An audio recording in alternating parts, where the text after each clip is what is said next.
Use a marker pen to mark the fixed holes of the surface. Remove the surface mount bracket.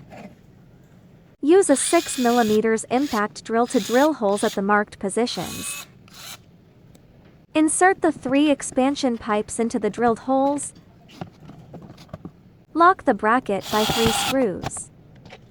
The position of the screw changes according to the installation method.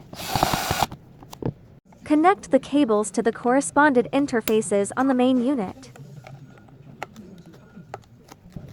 Use 2 screws M2 to lock the interface waterproof cover onto the device.